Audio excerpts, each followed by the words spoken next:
읽으신 거 여러분 또 제출해 주시면 큐티 책과 교환해 드리도록 하겠습니다.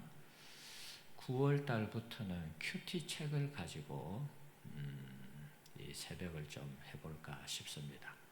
큐티 책을 활용을 해야 되는데 또 활용을 안 하면 안 되잖아요. 그래서 9월 달부터는 큐티 책을 가지고 오시기 바랍니다. 그래서 같이 큐티 책을 보면서 물론 뭐 설교 형식으로는 하겠습니다만은 좀 가져오시면 좋겠습니다.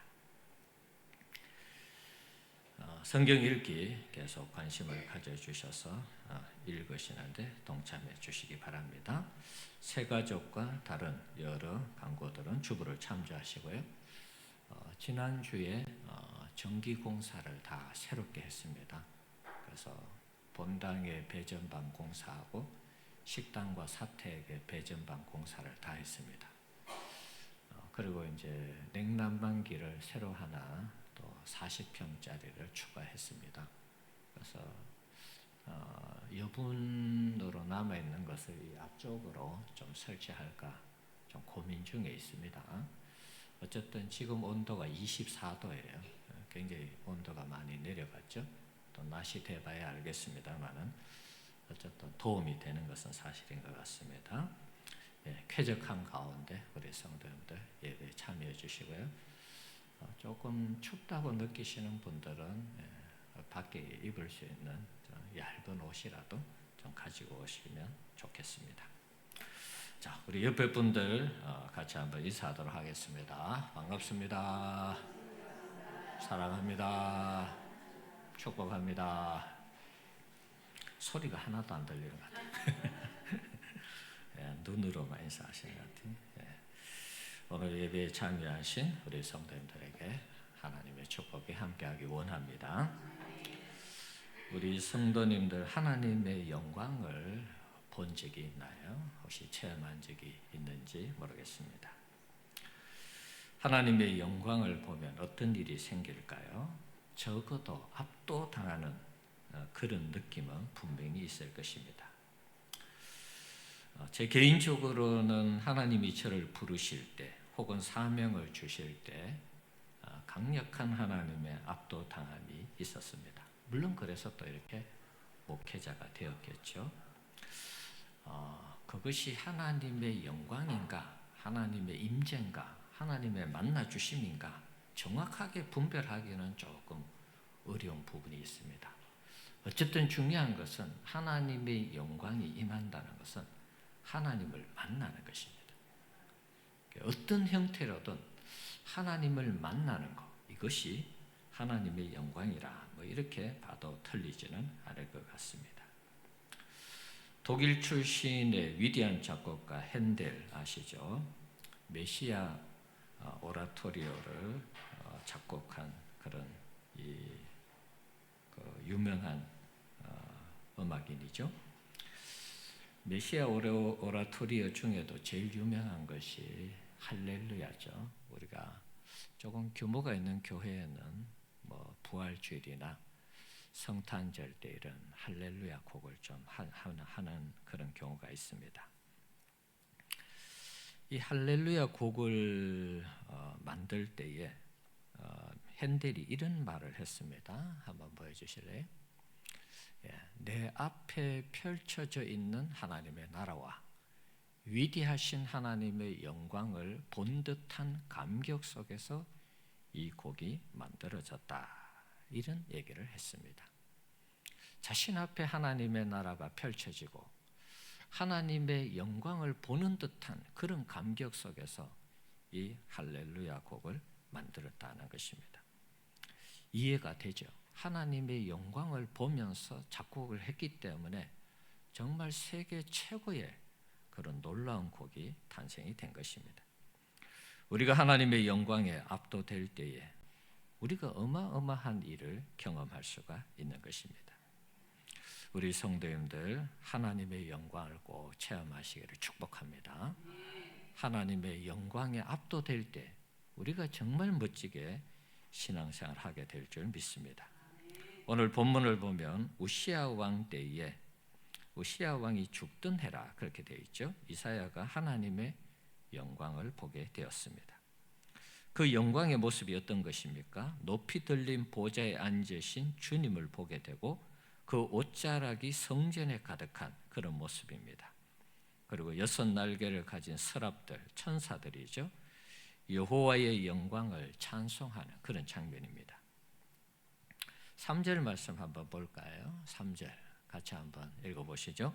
서로 불러 이르되 거룩하다 거룩하다 거룩하다 만군의 여호와여 그의 영광이 온 땅에 충만하도다 하더라. 천사들이 하나님의 이름을 찬송할 때 거룩하다라고 3번씩 반복하고 있습니다.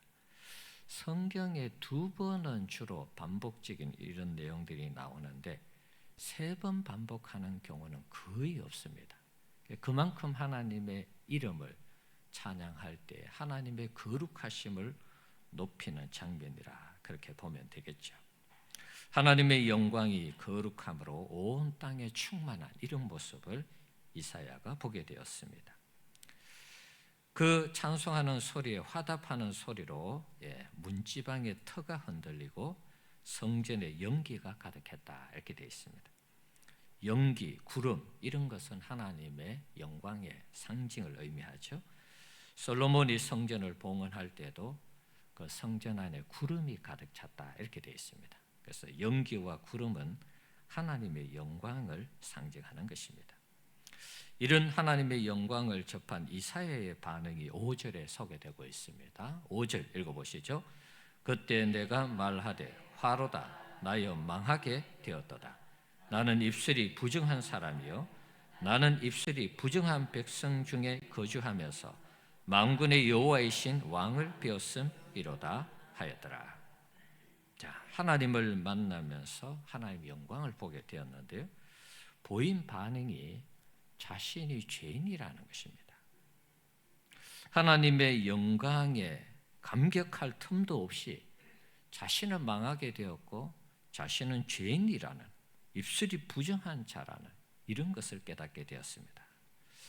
참 이게 참 신기하잖아요. 우리가 하나님 만나기를 원하는데 하나님을 만나면 기쁘고 즐겁고 뭐 신나는 이런 것들을 우리가 좀 생각할 수 있는데 오히려 하나님을 만나니까 야 내가 죽겠구나.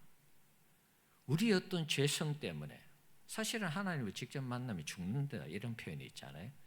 그래서 구약에 뭐 이렇게 보면 그 삼손의 부모도 천사를 만나고 야 우리 죽게 됐다 뭐 이런 표현들이 나옵니다. 하나님을 만나면 기쁘고 즐겁고 어떤 감격적인 그런 것보다는 우리 자신의 죄가 먼저 드러나면서 죽게 되었다는 이런 고백을 하고 있는 것입니다. 그래서 하나님을 만날 때 우리가 물론 뭐 그 이후에 뭐 기쁨이나 즐거움이 따라오겠죠. 어쨌든 하나님을 참 우리가 하나님이 영광 가운데 우리 가운데 임재하실 때 우리의 죄성이 드러난다는 사실을 꼭 기억하셔야 됩니다. 이와 비슷한 이 신약 성경의 장면이 있습니다. 어디일까요, 여러분? 자, 한번 보여주시죠. 베드로가 주님을 만날 때 깊은 곳에 가서 그물 내려라. 그래서 뭐 밤새도록 물고기 잡았는데 제 경험에서는 지금 고기 하나도 안 나오는데 말씀에 의지해서 한번 해보겠습니다. 그래서 고기를 잡았어요. 고기를 잡고 이런 고백을 한 것입니다. 읽어보시죠. 시몬 베드로가 이를 보고 예수의 무릎 앞에 엎드려 이르되 주여 나를 떠나소서 나는 죄인이로소이다 하니. 물고기만이 잡았으면 할렐루야 아멘 이 웬 떡이야 웬 재수야 웬 행지야 그러고 춤을 추면서 좋아해야 되는데 자기가 죄인이라는 거예요. 그리고 떠나라는 것입니다. 이런 것입니다. 우리가 하나님의 영광을 보고 하나님을 만나면 우리의 죄성이 드러나는 것입니다. 그래서 주님 앞에 내가 죄인임을 깨닫게 되고 그러면서 거기서부터 우리가 신앙생활을 제대로 할 수가 있는 것입니다. 우리는 스스로 죄인이라고 하면서 남들이 우리에게 당신 죄인이야 이러면 기분 나쁘죠, 여러분. 내가 죄인이라고 고백하면서도 남들이 옆에서 당신 죄인이야 이렇게 얘기하면 기분 나쁜 것입니다.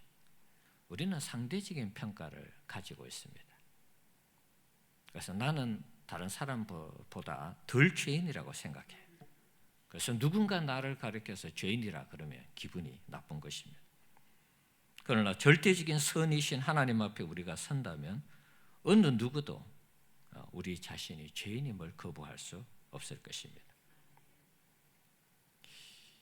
이 예배당 안에 여러분 먼지가 있을까요? 없을까요? 네, 있겠죠. 오늘 테스트를 한번 해봐야 될 것 같은데 눈에 보이지 않지만 이게 난방기 에어컨을 돌리면 지금 먼지가 돌아다닙니다. 사실 이런 불빛 아래서는 먼지가 없는 것처럼 보이죠. 그런데 한번 테스트를 해볼까요? 불 다 한번 꺼볼래요? 한번 꺼보세요. 불. 여기 길 목사님 한번 햇볕을 한번 비춰보시죠. 불 다 한번 꺼보세요. 아니 그냥 조금만 다 안 올리셔도 돼요. 너무 어둡나?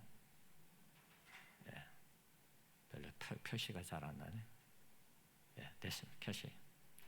우리가 집에서도 우리가 늘 경험할 수 있는 것이잖아요.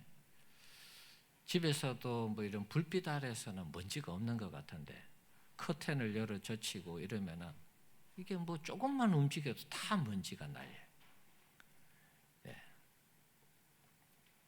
태양광선 앞에서는 우리 눈에 보이지 않는 이런 먼지들도 이런 불빛 아래서는 안 보이지만 다 드러나게 되어 있는 것입니다. 우리 주님은 빛이다 이런 표현을 주님이 쓰셨어요. 주님의 빛은 태양빛보다 더 밝은 것입니다. 대낮에 사울이 길을 가다가 주의 빛을 맞았잖아요. 눈이 실명이 될 정도로 안 보일 정도로. 그러니까 그 주님의 빛이 우리를 비치시면 우리의 죄악이 그대로 다 드러나는 것입니다. 나는 죄 안 지었는데 죄 안 지었다고 하는 사람도 주님을 제대로 만나면 내가 죄인이구나 이걸 금방 즉각적으로 깨닫게 되는 것입니다. 이게 성령의 역사고 하나님의 역사인 것입니다. 누군가 죄에 우리가 장아찌다 이런 표현을 썼잖아요. 예. 우리가 주님의 빛 앞에 이렇게 드러날 때에 우리의 이 죄가 시커먼 것을 발견하게 될 것입니다. 그래서 주님의 영광을 보는 사람들마다 주님을 만나는 사람들마다 그 죄가 부끄러워서 어떻게 할 줄 모르고 주님 떠나라. 저는 죄인입니다. 이런 고백을 하는 것입니다. 아담과 하와가 선악과를 먹고 나서 숨은 이유가 무엇입니까? 자신들의 벌거벗음도 있지만 자신들의 그 수치스러운 불순종의 죄가 드러났기 때문에 숨은 것입니다. 그런 측면에서 우리도 하나님 앞에 우리의 죄인됨을 정확하게 알려면 주님이 비치시는 그 빛 앞에 우리가 서야 되는 것입니다. 특별히 하나님의 영광에 우리가 접촉하게 될 때에 우리의 죄가 적나라하게 드러나면서 우리가 죄인임을 깨닫게 되고 알게 되는 그런 역사가 되는 것입니다. 그런 역사로 이어지게 되는 것입니다. 우리가 고상한 척해도 하나님 앞에 다 죄인임을 여러분 꼭 기억하시기 바랍니다. 예. 자신의 죄인됨을 깨달은 이 이사야가 하나님 앞에 고개를 들지 못하고 어떻게 할 줄 모를 때 조금 전까지만 해도 사실은 이사야는 앞부분의 내용을 보면 남유다 이스라엘 백성들에게 아주 신랄하게 비판했습니다. 이스라엘 백성들의 죄악을 지적을 했어요. 그런데 막상 주님을 만나고 주의 영광을 접해보니까 이스라엘 백성들의 죄가 문제가 아니고 자기의 죄가 문제가 되었어요. 그만큼 자신의 죄가 드러나면서 하나님 앞에 자신의 죄를 용서해 주시기를 바라는 그런 마음이 생긴 것입니다. 어떻게 할 줄 모르는 이사야에게 오늘 본문 이후에 6절 7절 내용을 보면 하나님께서 서랍 하나를 보내어서 제단에 핀 숯을 가지고 이사야의 입술에 댑니다. 그랬을 때 이사야의 죄가 사하여지는 그런 은혜를 체험하게 됩니다. 우리는 예수의 피로 우리의 죄를 용서해달라 그런 기도를 하는데 가끔 성령의 불로 태워달라 뭐 그런 기도도 하죠. 원래는 이제 정확한 표현은 예수의 피로 우리가 깨끗하게 되는 것이죠. 그런데 이제 성령의 불로 태워달라는 것도 이런 이사야서에 나오는 제단 숯불에 핀 그 숯을 입술에 댔을 때 죄가 용서되는 이런 부분들 우리 나름대로 응용하고 적용해서 그렇게 기도하는 것이 아닌가. 뭐 그렇다고 틀린 것은 아닙니다. 뭐 틀렸다고 하기는 그렇고요. 하셔도 됩니다. 중요한 것은 내 죄를 용서해 달라는 그런 측면이 중요한 것이죠. 우리도 주님을 제대로 만나며 주의 영광을 체험하면 그분께서 베푸시는 사죄의 은총을 체험하게 될 줄 믿습니다. 우리의 죄가 드러났는데 주님 앞에 우리가 가만히 있을 수는 없잖아요. 그러니까 우리의 죄를 용서해 달라고 당연히 기도하겠죠. 그때 주님께서 우리의 모든 죄를 용서해 주시는 은혜가 있게 될 줄 믿습니다. 우리가 신앙생활을 하면서 이런 사죄의 은총을 깊이 있게 체험할 필요가 있습니다. 내가 죄인임을 자각하게 될 때 그때부터 우리가 신앙생활을 제대로 할 수 있습니다. 내가 죄인이니까 누가 필요합니까? 나를 구원하실 예수님이 필요한 것이죠. 그래서 예수님을 영접하고 예수님을 믿는 것입니다. 예수님을 믿고 보니까 그러면 어떻게 살아야 될 것인가? 정광식 목사님 말씀하셨죠. 우리 인간이 어떻게 살 것인가? 그런 질문을 할 수 있습니다. 예수를 믿고 나서 내 인생 앞으로 어떻게 살 것인가? 그래서 이제 성경을 보게 되는 것입니다. 하나님이 어떻게 살아라, 이렇게 해라, 저렇게 해라 다 있으니까 말씀을 보게 되고 그 말씀을 접하면서 순종하는 삶을 살아가게 되는 것입니다. 순종할 때마다 때로는 우리의 힘에 겨운 그런 일들이 있죠. 그래서 이제 기도하게 되고 순종할 수 있는 힘을 달라고 기도하게 되고 기도하다 보면 성령 충만의 은혜를 경험하고 그래서 금요일 날 말씀드린 대로 이게 이제 선순환이 되는 것입니다. 이게 어떤 순서가 있는 것은 아닙니다. 금요일 날은 성령 충만하고 그 다음에 회개가 되고 그 다음 말씀에 순종하고 그 다음 기도한다 뭐 이런 순서를 정했는데 어디든지 한 군데에서 하나님의 역사가 시작되면 이것은 신앙의 순환이 되는 것입니다. 앞에 현수막 붙어 있던가요? 붙어 있어요. 예. 가실 때 한번 보시기 바랍니다. 예. 죄인임을 자각한 이사야의 경우를 한번 보면 오늘 본문 다음에 나오는 말씀 한번 보면은 이사야는 주님의 음성을 듣게 됩니다. 하나님의 영광을 보면서 내가 죽게 되었구나, 내가 망하게 되었구나, 내가 이렇게 입술이 부정한 선지자임에도 입술이 부정한 자라는 것을 깨닫게 된 것입니다. 자, 그러고 나서 주님의 음성을 새롭게 듣습니다. 제단 숯불에 핀 숯으로 죄를 다 용서받은 다음에 8절에 보면 내가 누구를 보내며 누가 우리를 위하여 갈고 주님의 이 말씀 음성을 듣게 되었습니다. 주님도 당시에 누군가 필요했는데 누군가를 보내야 되겠는데 사람이 없었던 것 같아요. 주님의 어떤 탄식이라 그럴까요? 그 음성, 그 소리를 듣고 이사야가 내가 여기 있나이다, 나를 보내소서 이렇게 자원하면서 자신을 보내달라 그렇게 고백하고 있습니다. 주님의 영광을 본 자의 특징이 무엇입니까? 자발적인 헌신이 있는 것입니다. 그것이 십자가의 길을 걸어가는 성도의 자세인 것입니다. 좀 정리를 하면 하나님의 영광을 보면 우리 자신이 죄인임을 알게 되고요. 그것으로 두려워서 부끄러워할 때에 주님께서 우리의 죄를 용서해 주시고 우리를 위해 우리를 하나님의 일을 위해서 소명과 사명을 주시는 분이심을 알 수가 있습니다. 이사야가 경험한 이 하나님의 영광, 하나님의 임하심 우리도 꼭 경험할 수 있기를 축복합니다. 구약 성경에는 하나님의 영광이 나타나는 장면이 여러 군데 있습니다. 오늘 몇 가지 사례를 좀 소개하겠습니다. 자, 말씀을 보시면서 왜 하나님의 영광이 나타났을까? 그 질문을 가지고 이 성경 구절을 보셔야 됩니다. 왜 하나님이 그때 하나님의 영광을 가지고 나타나셨을까? 자, 그 질문 가지고 보셔야 됩니다. 자, 첫 번째 한번 소개하겠습니다. 출애굽기 16장에 있는 말씀입니다. 조금 말씀이 작아서 안 보일 수도 있습니다. 자, 이 내용이 어떤 내용이냐 하면 출애굽을 하고 나서 둘째 달 15일이 되는 날입니다. 그때 이스라엘 백성들이 광야를 걸어가면서 원망하고 불평을 했습니다. 어떤 원망을 했느냐? 애굽 땅에서 고기 가마 곁에 앉아 있던 때, 떡을 배불리 먹던 때에 여호와의 손에 죽었더라면 좋았을 것을, 이런 원망을 했습니다. 그러니까 광야에 나와 보니까 고기도 못 먹고 떡도 배부르게 못 먹으니까 먹는 것으로 불평을 한 것입니다. 그래서 그런 이 얘기들을 할 때에 16장 10절에 보면 붉은 글씨로 되어 있습니다. 아론이 이스라엘 자손의 온 회중에게 말하매 그들이 광야를 바라보니 여호와의 영광이 구름 속에 나타나더라.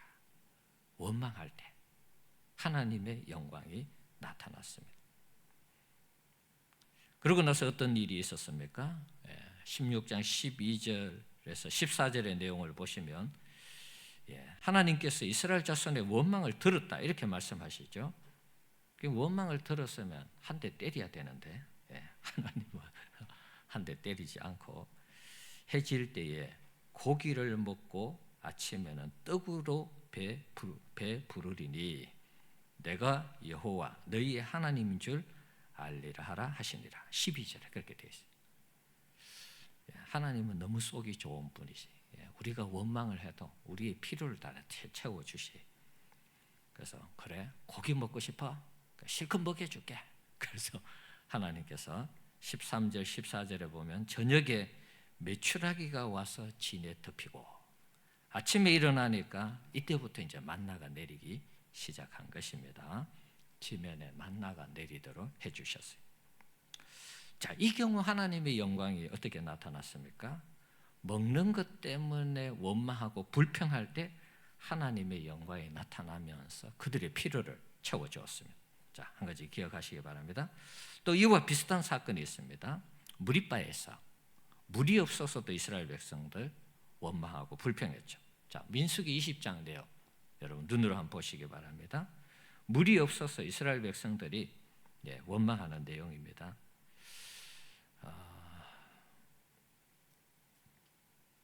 자, 이들이 하는 말들을 보면 우리 형제들이 여호와 앞에서 죽을 때에 우리도 죽었더라면 좋았을 뻔하였다.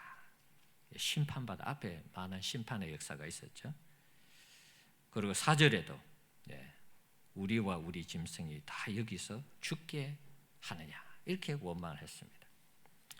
그랬을 때 자, 20장 6절 내용 붉은 글씨를 보시면 모세와 아론이 회중 앞에 떠나 회막문에 이르러 엎드리며 여호와의 영광이 그들에게 나타나며 여호와의 영광이 나타났습니다. 그래서 어떻게 됐습니까? 물을 터뜨려서 사실은 이 부분에서 이제 모세가 실수를 한 것이죠. 내가 너희를 위해서 물을 내랴 그러면서 반석을 쳤는데 어쨌든 물은 솟아났습니다. 그런데 이 사건으로 인해서 모세가 가나안 땅에 들어가지 못하는 하나님의 심판을 받게 된 것입니다. 자, 이 경우도 역시 물이 없어 원망할 때 하나님께서 영광을 나타내시고 그들의 필요를 따라 채워주었습니다. 자, 첫 번째 케이스가 뭔가 원망할 때 영광이 나타나고 그들의 필요를 채워주시는 모습. 두 번째 한번 볼까요? 자, 모세가 십계명을 받으려고 시내산에 올라갈 때 하나님 영광이 나타났습니다. 자, 출애굽기 24장에 있는 내용인데요. 자, 여기 보면 여호와의 영광이 시내산 위에 머무르고 구름이 엿새 동안 산을 가리더니 일곱째 날에 여호와께서 구름 가운데서 모세를 부르시니라. 산 위에 여호와의 영광이 이스라엘 자손의 눈에 맹렬한 불같이 보였고 모세는 구름 속에 들어가서 산 위에 올랐으며 모세가 40일 40야를 산에 있으니라. 처음 십계명을 받기 위해서 시내산에 올라갔을 때 하나님의 영광이 모세에게 그리고 멀리 보는 이스라엘 백성들에게는 맹렬히 타는 불같은 모습으로 여호와의 영광이 나타났습니다. 이 경우에는 하나님의 강력한 임재를 보여주기 위해서 여호와의 영광이 나타났다 이렇게 보면 되겠죠. 따라합시다. 하나님의 강력한 임재가 나타날 때 여호와의 영광이 나타난다. 이게 두 번째 케이스입니다. 세 번째는 회막과 성전을 봉헌할 때에 여호와의 영광이 나타났어요. 출애굽기 40장 34절에 보면 자, 구름이 회막에 덮이고, 아까 구름, 연기, 여호와의 이 영광의 상징이라 그랬죠. 여호와의 영광이 성막에 충만하며 성막을 다 지어서 하나님 앞에 봉헌할 때 여호와의 영광이 나타났어요. 그 다음에 열왕기상 8장 10절 11절에 보면 솔로몬이 성전을 다 지었을 때 연기가 가득했는데 그 연기가 구름이 가득했는데 그 구름이 여호와의 영광으로 이렇게 표현되고 있습니다. 이 같은 경우에는 하나님의 임재의 장소인 성막과 성전에서 여호와의 영광이 나타나는 그런 모습이죠. 하나님이 기뻐하는 곳에 어떤 장소, 어떤 특정, 어떤 그 장소가 될 때 하나님의 영광이 나타난다는 것입니다. 그래서 회막과 성전을 봉헌할 때에 여호와의 영광이 나타났다는 것. 하나님이 기뻐하는 어떤 임재 장소가 있을 때 하나님의 영광이 나타나는 것.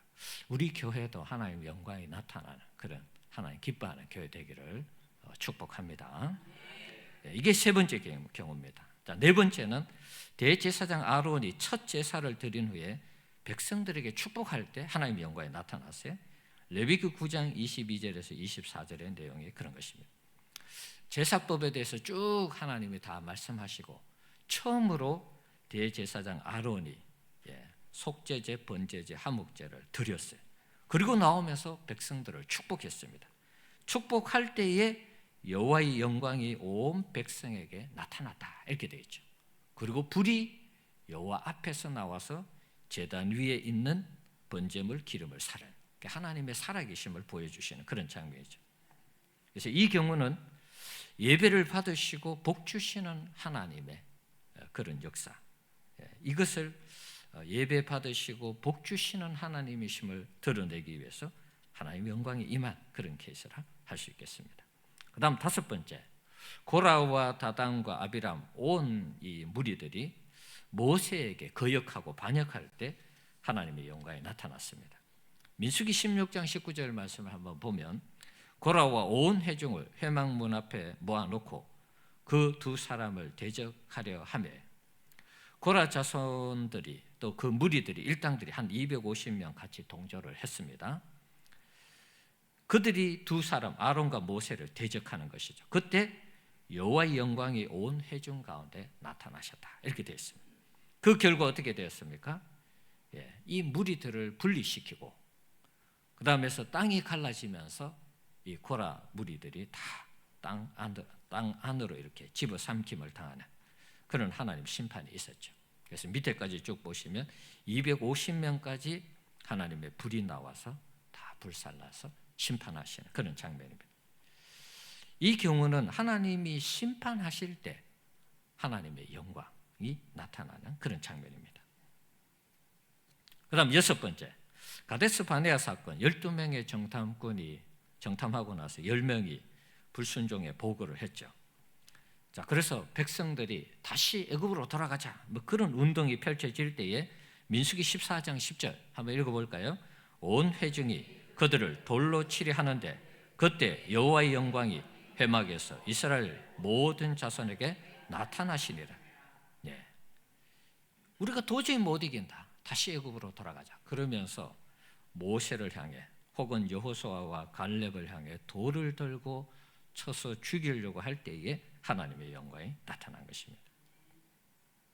주의 종을 구하기 위한 영광이기도 하고요, 불순종에 대한 하나님의 심판을 나타내기 위해서 하나님의 영광이 나타났다 이렇게 보면 되겠죠. 자, 종합을 해보면 여호와의 영광이 임할 때마다 나타날 때마다 대부분은 하나님이 뭔가를 하시기 위해서 나타나셨다는 것입니다. 이걸 기억하셔야 됩니다. 여호와의 영광이 나타날 때 항상 하나님이 어떤 일을 하기 위해서 여호와의 영광을 보여주시면서 나타나셨다는 거예요. 자, 한번 전체적으로 한번 정리해 볼까요? 자, 여호와의 영광이 나타나는 5가지를 한번 정리해 봤습니다. 이사야 같은 경우에는 그를 죄를 깨닫게 해서 소명을 주시고 사명을 주시는 그런 장면. 그리고 이스라엘 백성들 같은 경우에는 원망할 때 영광이 나타나면서 그들의 필요를 채워주시는, 때로는 또 벌하시기도 하시는 그런 장면도 있습니다. 세 번째는 성막과 성전의 봉헌식이나 또 강한 하나님의 임재가 필요할 때, 하나님의 살아계심을 보여주셔야 될 때 하나님의 영광이 나타났습니다. 예배 후에 백성을 축복할 때 영광이 나타나고, 반역하거나 불순종할 때 여호와의 영광이 나타났습니다. 그래서 그 다음 장면 한번 보여주세요. 결론적인 제 나름의 결론은 이런 것입니다. 같이 한번 읽어보시죠. 여호와의 영광이 나타날 때마다 하나님이 하시고자 하는 일이 있었다는 사실을 기억하자. 여호와의 영광이 나타날 때마다 하나님이 어떤 일을 하기 위해서 나타나셨다는 것입니다. 신약 성경 같은 경우에는 여호와의 영광이 나타났다 이런 표현은 없어요. 성령이 역사하셨다, 성령 충만했다, 뭐 이런 표현들이 자주 등장합니다. 그래서 신약 같은 경우에는 성령의 역사로 이렇게 좀 보면 될 것 같아요. 교회가 세워질 때 사도행전에 마가의 다락방에 오순절 성령의 역사가 있었죠. 그러면서 교회가 세워지고 제자들이 변화되면서 땅끝까지 복음이 전파되는 그 내용이 사도행전에 있습니다. 역시 신약 성경에도 영광이라는 표현이 없지만 성령의 역사가 나타날 때, 하나님의 영광이 동반되는 성령의 역사가 나타날 때 하나님의 일하심이 있음을 알 수가 있는 것입니다. 부흥을 사모하는 우리에게도, 우리 교회에게도 하나님의 영광이 나타나야 될 줄 믿습니다. 하나님의 영광이 우리 교회 가운데 가득해서 부흥을 위해서 일하시는 하나님의 은혜를 우리가 꼭 체험할 수 있기를 바랍니다. 개신교 신학자 중에서는 어거스틴을 좀 바울 다음으로 좀 귀하게 여기는 측면이 있습니다. 가톨릭에서도 귀하게 여기는 신학자가 있습니다. 토마스 아퀴나스라는 사람입니다. 이 사람이 쓴 책 중에 신학대전이라는 책이 있습니다. 아퀴나스가 가장 아끼는 책이라 그런 이 얘기가 있습니다. 그 책을 쓰면서 이 토마스 아퀴나스는 하나님을 강력하게 만난 경험이 있었던 것 같습니다. 책을 쓰다가 책을 집필하는 것을 중단했습니다. 하나님을 너무 강력하게 만났어. 친구 레지날드라는 사람이 찾아와서 왜 책을 계속 쓰지 않느냐 이런 말을 했습니다. 그랬을 때 토마스 아퀴나스가 이런 말을 했습니다. 한번 보여주시죠. 그만할 때가 되었네. 지금 책을 쓸 수 없다는 것입니다. 내게 드러내신 것에 비하면 하나님의 강력한 임재를 얘기하는 것이죠. 내가 여태껏 쓴 것은 지푸라기에 불과하게 보이네. 지푸라기에 불과하게 보이네.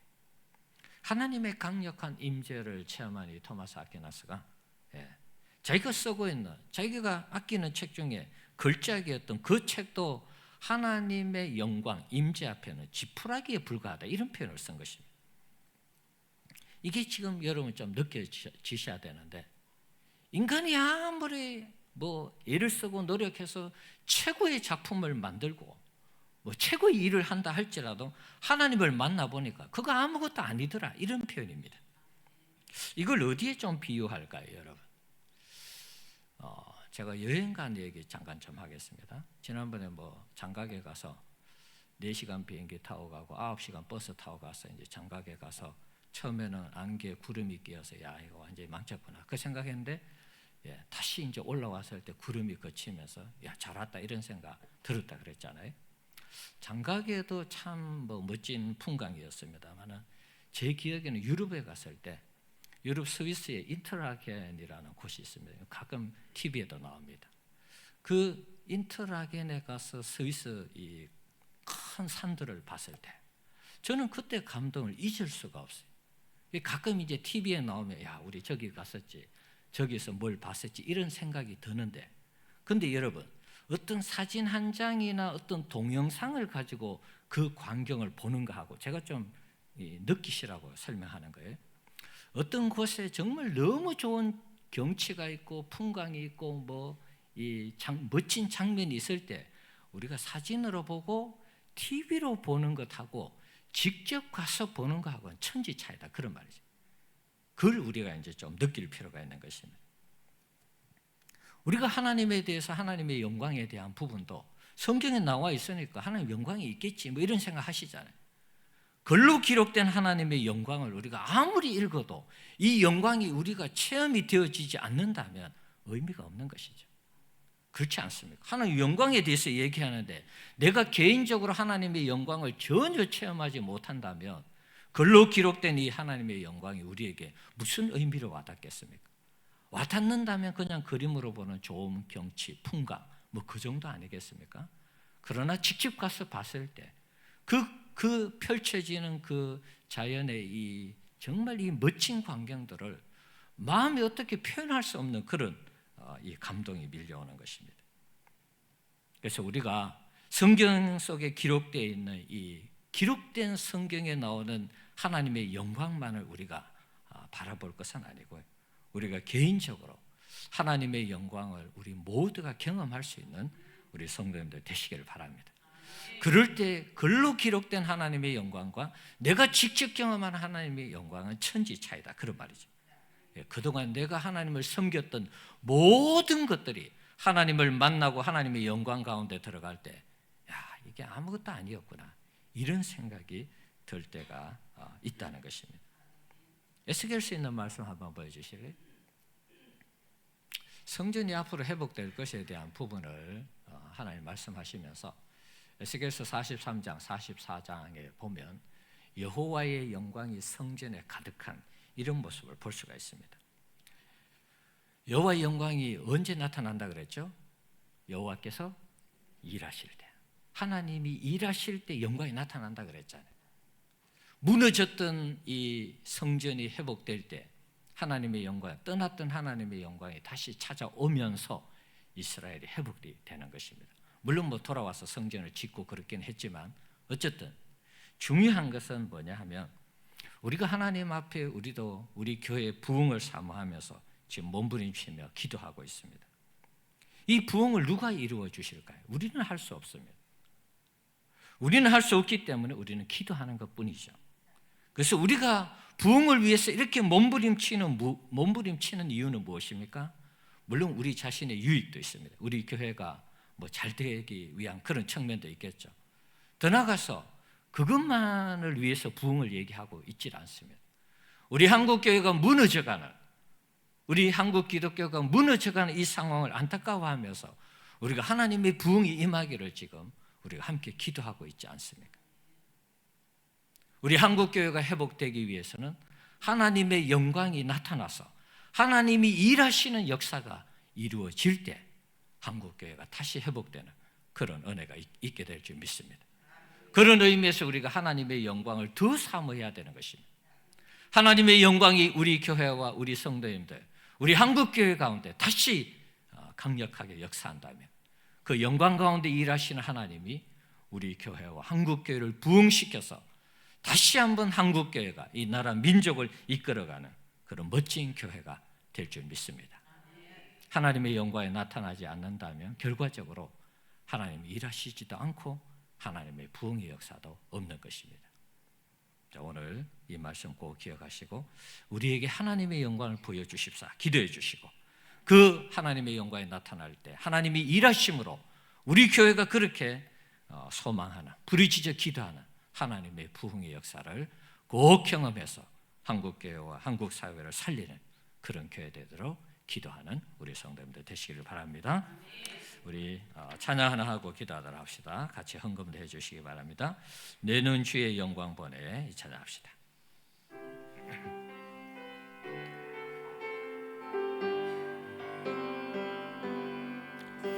내는 주의 영광을 보내 우리 가운데 계신 주님 그 빛난 영광 온 하늘 덮고 그 찬송 온 땅 가득해 내는 주의 영광을 보내 찬송 가운데 서신 주님